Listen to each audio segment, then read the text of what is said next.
tiempo para conversar sobre el año de estudios generales. Estamos en un proyecto en el que queremos revisar cuáles son las experiencias que se ha tenido y entendemos que los grupos de estudio autónomo han sido claves para, digamos, poner en movimiento el año de estudios generales. Entonces, la conversación va a ser un poco sobre qué actividades ustedes han realizado, cuál ha sido su experiencia más individual en el área específica de habilidades comunicativas y, bueno, algunas cosas que se puedan mejorar sobre las que conversaremos. Entonces vamos a iniciar solamente con su nombre completo, su edad y en qué año ingresó a trabajar como par tutor en la sede de La Paz. Bueno, mi nombre es Carlos Eduardo Rodríguez Moncada, yo tengo 31 años y yo ingresé a ser par tutor en el segundo semestre del 2021. Estaba haciendo la transición entre virtualidad y presencialidad. Okay. De eso vamos a detenernos luego porque va a ser bastante importante. ¿Conoce el año de estudios generales? ¿Cómo lo define? ¿Cómo lo pudiera definir rápidamente? Bueno, yo creo que es como un enfoque que tiene la sede de La Paz, como por agrupar diferentes materias que estaban como regadas por ahí, volverlas como obligatorias para poder nivelar a todos los estudiantes en habilidades básicas como de escritura, oralidad y también de pensamiento matemático y creo que también de programación. Entonces como que tiene como ese espíritu de nivelar a los estudiantes, especialmente en la región. Okay. ¿Cuál consideraría usted que es la clave para que el año de estudios generales tenga el efecto de nivelación que se espera que tenga? Yo creo que tener unos objetivos claros, como, bueno, necesitamos que los estudiantes salgan con estas habilidades mínimas, entonces que las materias que se den tengan ese objetivo claro. Así se implementen metodologías diferentes, que el estudiante al final sepa qué es un texto argumentativo, sepa cuáles son los conjuntos y cuáles son las reglas, entonces como unos objetivos comunes, a pesar de que sean diferentes los profesores quienes den esas materias. Okay. ¿Ha acompañado actividades de las asignaturas del año de estudios generales? Sí, varias asignaturas. ¿Cuáles asignaturas ha acompañado y qué actividades específicas ha realizado? Pues digamos que lenguajes, ética y sociedad, creo que. Fundamentos de ética. Fundamentos de ética. Y también algunas de pensamiento matemático. Ajá, sí. ¿Qué actividades específicas han realizado hoy? Pues digamos, usted diga que han sido significativas. Pues digamos que yo las podría como agrupar diferentes, digamos que hay unas que hacen parte como propiamente del componente, digamos, de habilidades comunicativas, que es el área a la que yo pertenezco, y es fortalecer de alguna manera las habilidades de los estudiantes, por ejemplo, habilidades como citación, argumentación, incluso redacción, digamos que por esa parte.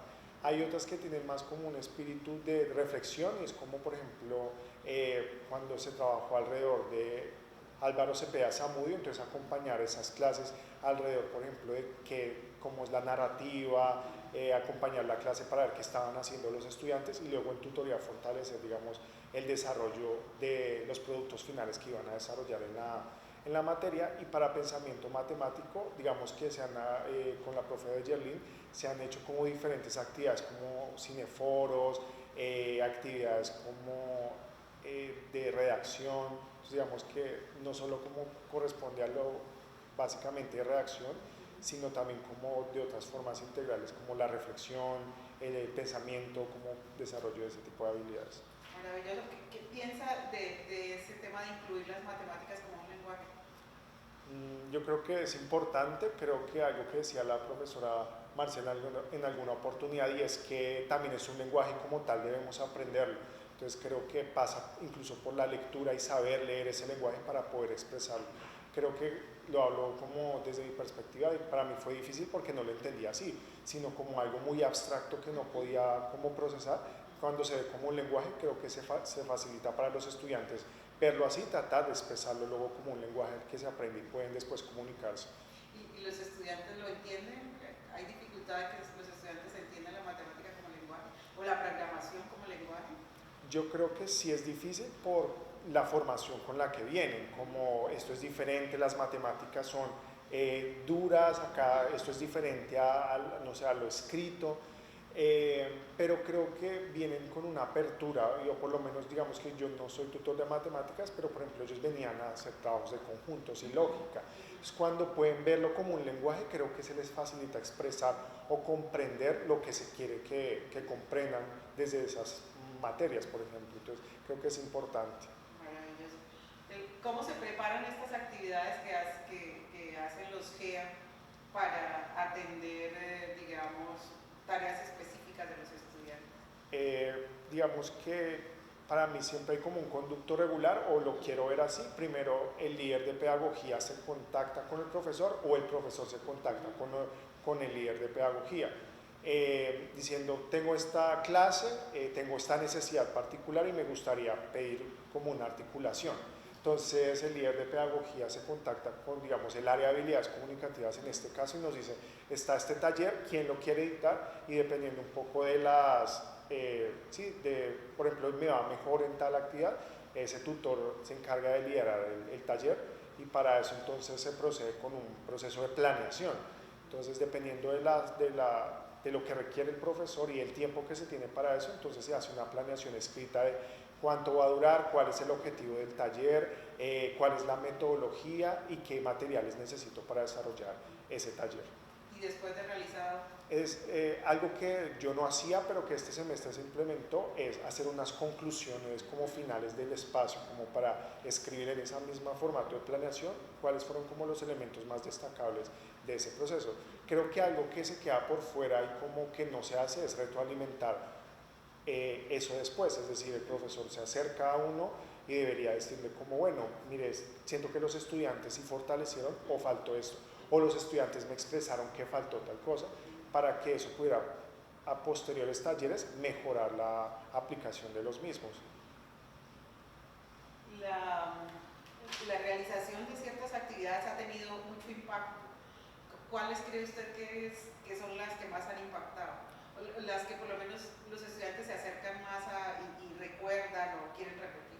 Bueno, yo tengo en mente, digamos, el conversatorio entre voces, que se celebró en varias versiones, creo que 3 o 4. Yo siento que era un evento como muy aglutinador de la comunidad, es decir, convocaba a los estudiantes, pero esos estudiantes estaban viendo las materias del año de estudios generales, pero convocaba a los profesores del año de estudios generales, y además como que los GEA se podían integrar. Primero, recuerdo por ejemplo hablando de qué autores vamos a invitar y sobre qué vamos a conversar. Eso creo que de verdad como concentraba los esfuerzos y se evidenciaba, o sea, la asistencia era buena, se podía ver que la participación de los estudiantes activos, se conversaba alrededor de la escritura. Recuerdo uno como que la profe dirigió en el que le preguntaba a los invitados, ¿será que los estudiantes también pueden escribir poesía? Y la respuesta era claro que sí, pero hay un proceso detrás, y creo que eso fortalece en últimas lo que también quiere el año de estudios generales, y es como permitirle al estudiante abrirse a ese universo que es la escritura, que es la oralidad, eso. ¿Cuál cree usted que son los retos para atraer a los estudiantes a este tipo de actividades? Porque están como tan preocupados por el módulo y por la cosa que tienen que presentar ahí, y estas actividades se quedan sueltas. Pienso en la feria o pienso en otras actividades que los quedan realizado. Sí, eso es como una preocupación siempre en general. Yo siento que la presión del tiempo siempre es muy fuerte, y la otra que yo siento es como una falta como de interés por esas actividades. Es decir, yo veo que digamos nosotros hacemos actividades spelling bee, conversatorios, teatro, bueno, digo cine, foros, entonces como que la presión de salir al bus, por ejemplo, no, el bus se me va a las 12, yo prefiero no quedarme. Es como que esa falta de apropiación del espacio más la presión del tiempo hace que digamos que esos espacios se queden cortos. Yo creo que faltaría, o algo que ha funcionado es articularse con las materias, es decir, que las materias tengan como en cuenta esas otras actividades o las fomenten, porque sí siento que ese es como un valor agregado y sí convoca a las personas. Okay. Relacionamiento real entre docente y Exactamente, sí. Una actividad que hayan realizado que realmente no haya tenido ningún éxito. Recuerdo mucho que para el 2021-2, no, sí, en ese mismo semestre, hicimos como un taller entre los GEA y digamos que el producto final que se esperaba de ese taller era que cada grupo sacara un taller. Entonces más o menos salieron 6, 5 talleres y era como, se llamó como la semana de la interdisciplinariedad. Fue un completo desastre justamente porque no había asistencia. Digamos, había 5 actividades y no iban, yo creo que la mía fueron 2 estudiantes, entonces fue un completo fracaso. Primero, ¿y a qué le atribuyen el fracaso? Yo lo atribuyo como a fuerzas desconectadas, es decir, 6 talleres o 5 talleres era demasiado en una semana en que quizás de pronto se estaba como truncando con las materias, de pronto la difusión, o sea, no había como un esfuerzo mancomunado. Creo que hubiera sido más útil un solo evento que sí funcionaría mejor. Que es un poco lo que están realizando ahora, ¿no? Un solo taller, he visto la invitación a talleres exactamente. uno por semana. Sí, exacto. Y abierto a todo el público, hacerle fomento, pero todos los que ya estamos como encaminados a esos talleres, entonces más como controlado y menos, por ejemplo, todos en una semana, si no tenía sentido. De todas las asignaturas que usted ha acompañado, o incluso del año de estudios generales, ¿cuál cree usted que es la más necesaria para que los estudiantes adquieran autonomía? Porque el punto es que ustedes fomentan la autonomía en los estudiantes para que ellos se queden en la universidad. Y lo hacen a través de diferentes actividades. Pero ¿cuál asignatura se necesitaría más? ¿O en cuál asignatura o de qué forma logramos que esa autonomía se construya, digamos, más fuertemente con estudiantes que sabemos que vienen de los colegios totalmente pegados al formato? Pues se me hace un poco extraña la pregunta porque no creo que sea una asignatura la que pueda generar eso. Yo siento que es una metodología que genere eso, que propicie a los estudiantes. Por ejemplo, si trabajamos un tema, permitir que el estudiante luego lo complete, es decir, no dar todo. Creo que una de las cosas que siento que puede pasar con, digamos, el año de estudios generales o el sistema acá modular es que, voy a decirlo como burdamente, se le embute al estudiante todo. Entonces tengo 5 objetivos y el estudiante aprende a citar, aprende a argumentar, conoce los tipos, hace un podcast. Entonces siento que es tanto por procesar que al final, pues el que mucho abarca por poco aprieta, dice. Entonces siento que es como permitir como algo, hacerlo como más suave ese tránsito y permitir que el estudiante se lleve tareas concretas, cortas, porque siento que lo que pasa es el otro extremo, como tienes que hacer estas 5 lecturas y hacer este podcast y hacer, entonces es tanto lo que tiene que hacer que no queda claro. Exactamente, entonces una cosa bien hecha pero fragmentada entre lo que se da en el aula de clase y lo que el estudiante tiene por hacer después. ¿Se logra construir autonomía? Usted ya ha estado bastantes semestres, ya ese es el 5º más o menos, sí, en el que está aquí. ¿Puede ver que esos estudiantes que recibió en el 2021 son diferentes a los que tiene ahora, o esos mismos estudiantes van nuevamente a trabajar con usted? No, yo creo que sí hay una madurez, sí se evidencia, digamos. Yo en mi última bitácora hablaba de eso, como hay estudiantes que vuelven y otros que nunca sabemos qué pasó después, vuelven una vez y nunca los volvemos a ver. De los que volvieron, digamos que hay unos con los que uno ya construye una relación diferente de confianza y se evidencia, o sea, en su forma de escribir, incluso de expresarse, yo sí siento que hay una transformación significativa y muy positiva. Ya conocen o por lo menos manejan una jerga respecto a qué es un artículo académico de impacto, la estructura de un texto académico la conocen, saben de los repositorios, así sea muy general, conocen y manejan un lenguaje. Entonces sí veo una diferencia sustancial en esos estudiantes que vuelven a tutoría. Y en los que no vuelven definitivamente no se sabe qué ocurre y no se les hace seguimiento. O sea, en definitiva, ¿sí es posible construir autonomía?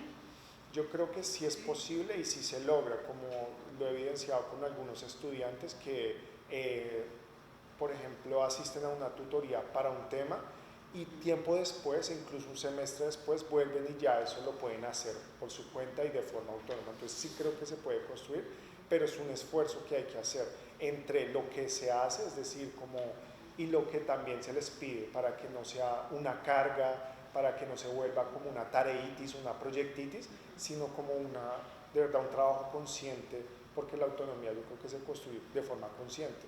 Claro. Hablemos un poco del regreso después de la pandemia. ¿Cómo fue que, como qué impactos cree usted que tuvo sobre el trabajo de los tutores, incluso sobre los estudiantes, ese regreso después de estar encerrados? Yo creo que fue vital, es decir, el regreso era necesario, verse las caras, poder expresarse, esos rasgos que uno en una cámara no logra ver, no logra identificar, la corporalidad, la voz. Yo siento que pues cuando hay una mediación electrónica cambia mucho, entonces aunque era con tapabocas y aunque digamos yo seguía dando tutorías virtuales, sí noté un cambio muy positivo en la articulación de la comunidad estudiantil alrededor de retomar un proceso que de pronto por la pandemia se había como pausado o se había adaptado a lo que necesitaba, que era como el aislamiento. Y eso, por supuesto, redunda en la construcción de autonomía para el estudiante. Exacto. ¿Cuál cree usted que sería el impacto del año de estudios generales en los estudiantes de la sede? ¿Podemos hablar que todas esas asignaturas puedan tener un impacto positivo sobre los estudiantes?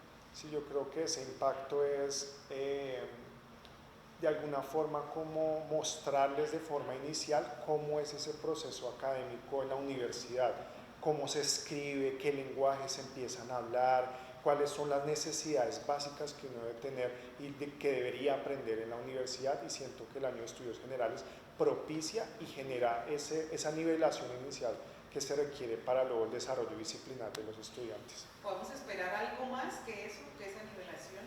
¿Será que podemos alcanzar otro tipo de cosas, otros resultados que no estamos esperando? Yo creo que uno de los resultados inesperados que se pueden ver y que uno lo puede evidenciar es que los estudiantes se abren a otras perspectivas, es decir, en la clase ven cine, ven artículos académicos, ven documentales, se abren a lecturas que no conocían, a personas que no conocían y a otras formas de ver el mundo, que yo siento que eso por lo menos como que hace que su mundo se expanda y puedan ver otras cosas y otras perspectivas independientemente de la carrera a la que pertenezcan. Perfecto. ¿Qué aspectos se pueden mejorar del año de estudios generales? Creería que, pues como siendo coherente con lo que dije al inicio, que hayan unos objetivos como generales. Yo sé que el año de estudios generales pretende como que los estudiantes se nivelen, tengan como esas bases mínimas para el desarrollo de esas habilidades, pero a veces lo que pasa es que hay una, por ejemplo, discontinuidad y como una apertura a lo que yo quiera que pase en el aula, que es válido, pero que al menos los estudiantes se lleven cosas básicas, porque se van a enfrentar luego a sus carreras a cosas que van a decir, no es que yo hice un podcast, pero yo nunca consulté un artículo académico. Entonces como que al menos hubieran unos mínimos, independiente del profesor que lo diera, de planta ocasional, que tuviera en mente que el estudiante al final se llevara después de ver la materia. ¿Y cuál cree usted que sería o que es el aporte más importante de los GEA a la construcción de autonomía de los estudiantes? ¿Cómo, profesor? ¿Cuál es el principal aporte que hacen los GEA a la construcción de autonomía para los estudiantes? O incluso, ¿cuál es el aporte principal que hacen los GEA al año de estudios generales, que intenta un poco construir todo esto? Yo siento que fortalecer esas cosas que a veces se quedan o que el profesor no alcanza como a desarrollar, y que está bien, no se puede dar todo, no es, los estudiantes se encuentran en los GEA como un apoyo para, ese concepto de andamiaje me gusta mucho, porque es como, bueno, yo no te voy a dar la respuesta, pero te puedo ayudar a llegar a ella. Entonces yo siento que es un apoyo en diferentes ámbitos, escuchar, como validar lo que sienten, repasar, como explicar. Entonces siento que es como si reforzara un poco lo que el año de estudios generales pretende hacer, porque le ayuda a reforzar esos contenidos o esas como habilidades que el año de estudios generales quiere que los estudiantes tengan al final. En los informes de los que hemos encontrado que siempre nos hablan de la salud mental de los estudiantes, ¿cuál crees tú que es el problema específico ahí con la salud mental de los estudiantes? Lo que pasa es que el contexto del que vienen los estudiantes de una región que ha sido golpeada por la violencia, que tiene bajos índices, por ejemplo, si uno mira las pruebas, no sé, saber, pues los índices son muy bajos, entonces vienen con dificultades en ese sentido. Y luego el sistema modular, yo siento que más allá de lo que podamos hablar de si es bueno o no, tiene unas exigencias de tiempo. Y yo siento que cuando uno tiene una presión, empieza como a hacer una olla express, que al final cuando estalla, así como que tienen tantas presiones de diferentes, las familias, la entrega, el grupo que no aparece, todos esos requerimientos que al final yo siento que estallan, entonces terminan con dificultades de atención o problemas de ansiedad, que es digamos con lo más recurrente que uno ve hacer, problemas de ansiedad por todas las entregas, pero también como sus dificultades cotidianas y familiares. Y que, digamos que una forma de solucionar eso han sido como las ferias o estas actividades más lúdicas, si se puede pensar, que se han hecho a final de cada módulo. ¿Qué impacto ha tenido eso en los estudiantes? Bueno, la profe me preguntaba que si recordaba un evento que haya sido como muy catastrófico. Me gustaría como resaltar como uno que ha sido muy positivo, y es la Feria de Ciencias, que ya no se volvió a hacer, pero que sí como trataba de darle a los estudiantes como un espacio diferente. Si bien era académico, porque como que estaba atado a las carreras o a lo académico, pretendía que fuera a través como por ejemplo la lúdica, el juego, trabajar con otras personas, conocer el campus de la universidad, preguntarles si conocen de la región y qué saben. Yo siento que esas actividades como que son como escapes a ese, digamos, a esa olla express que a veces se convierte un poco la vida académica. Total. Bueno, no sé qué más quiere contarnos con respecto a los FEA y el año de estudios generales. No, que me parece muy positivo, que siento que puede ser como un matrimonio muy positivo, en el sentido de que si hay como unos esfuerzos comunes, si los profesores se articulan, si los GEA también tenemos claro como para qué acompañamos las asignaturas. A veces recuerdo como que simplemente íbamos a la clase y nos sentábamos como a ver que está chévere para escuchar, pero sin un objetivo claro. Entonces creo que siempre tener un horizonte claro ayuda mucho a determinar qué necesitamos y qué vamos a hacer. Maravilloso. Muchísimas gracias. Bueno, profe, no, muchas gracias.